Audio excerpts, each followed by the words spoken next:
since the DMM and its token are unique, we decided to list DMG on OKEx last week. Besides the listing, what do you expect that the centralized players like us in the crypto space to do more to facilitate the DeFi space? Yeah, this is a great question, because the reason why we decided to work with OKEx in the first place is because we thought that the collaboration can go very far beyond just listing DMG, and your team very happily showed a lot of excitement for things as well. So we see participants like yourselves being stakeholders in DMG and actually participating in the voting, because we see you as a very strong onboarder for participants in the ecosystem actually to get involved. Right. So with that, like right now we offer M tokens, which are M wrappers around traditional assets, which offer 6.25% interest, which is the interest that underpins our ecosystem and actually offers the yield to our end consumers.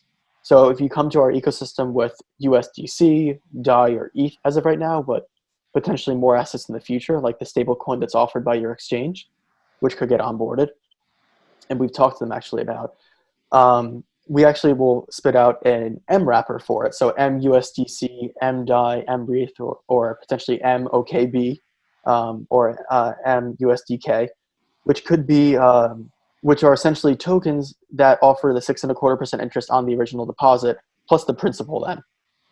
And we think that there's a lot of potential for exchanges to list the asset and actually offer it as like a staking mechanism, where if you decide to stake your tokens like your ETH or your OKB, you can actually earn the interest then. And behind the scenes, that interest is actually offered by everything okay? Yeah, it's all good. It's all good. Okay. No problem.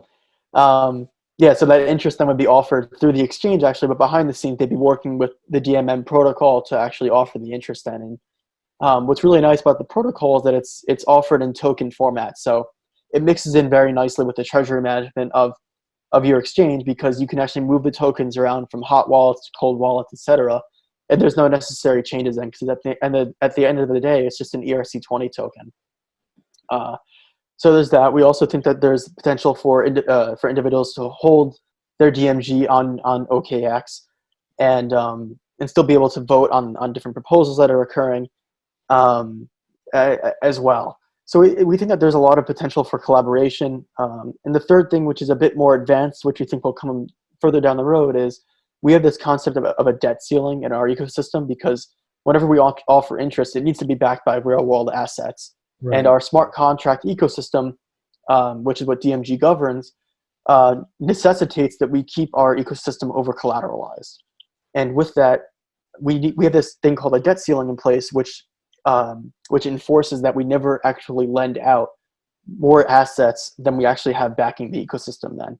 So if there was, for example, $100 million worth of demand for our M tokens, but our debt ceiling is only at 10 million, that would mean that there's a $90 million surplus or excess of demand. And that would pour over into secondary market trading then for M tokens then, which we think is a very important thing, because coming to our smart contracts is more of the primary market. But going to professional venues like OKEx would be a secondary market venue to trade for M tokens and at a premium when we have a liquidity crunch, for example, for them, because there's excess demand.